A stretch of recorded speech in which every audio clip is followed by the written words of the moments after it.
Come in. Hello. Welcome, Professor Snape.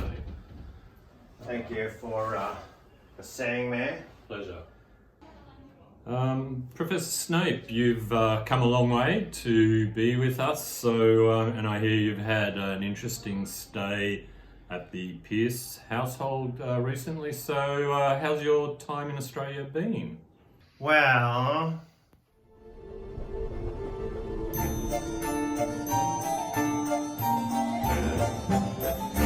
double, double, toil and trouble, fire, burn and cold and bubble. Double, double, toil and trouble, something wicked this way comes.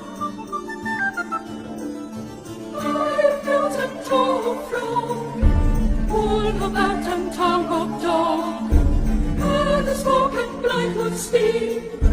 Gaze his leg and now let's breathe.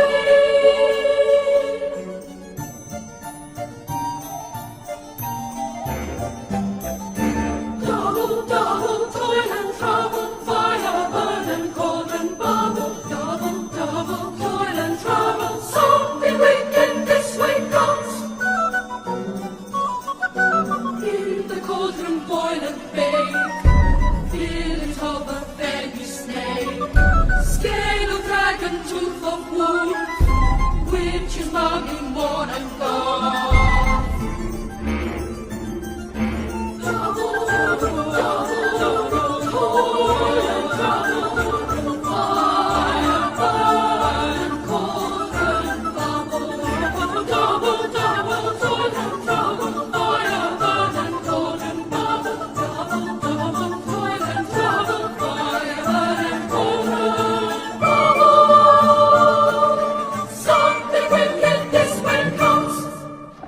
Professor Snape, interestingly enough, I've had some requests, I guess you could call them, for you to stay on in Australia and possibly for you to assist at our school.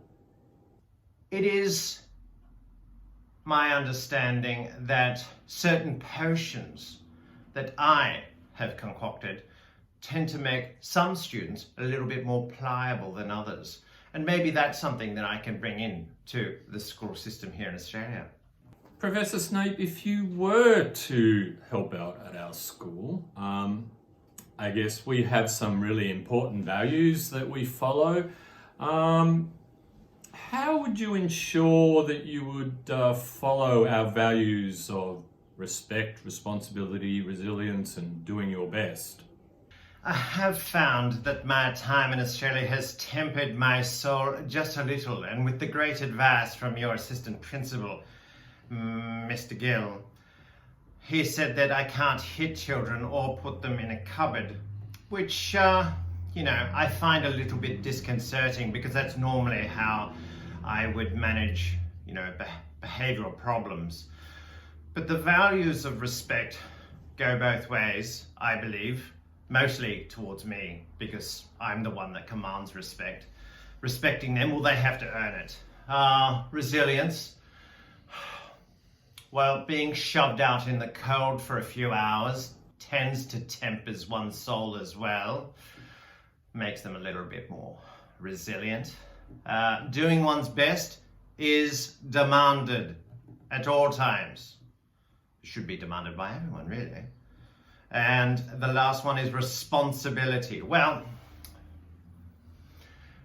I remember a time when I had a student that forgot to bring their cauldron to potions class, and he spent about 4 days in the dungeons with a whole lot of scary ghosts, and that certainly made him very responsible for his cauldron after that.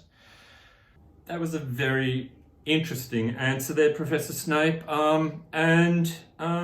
What would you describe as your strengths as a possible teacher or assistant in our classrooms? My strengths as a teacher tend to be one of absolute command. Really? Interesting. I say you do, no questions asked.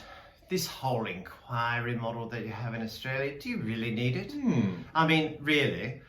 if I'm giving such great advice and I'm giving them the education they so richly deserve, then that should be enough. Why should they be asking questions? I'm providing all of the answers. And I don't take on any of that poppycock with parent emails and things like that. We simply don't have them at Hogwarts.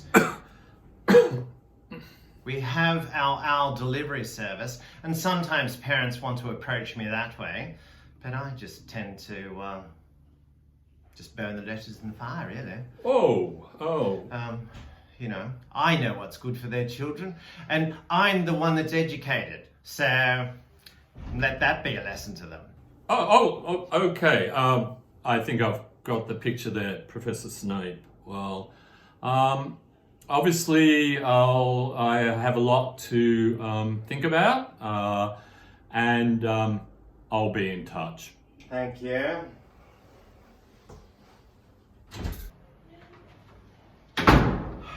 So much to think about. Should I stay or should I go? Wait till my father hears about this.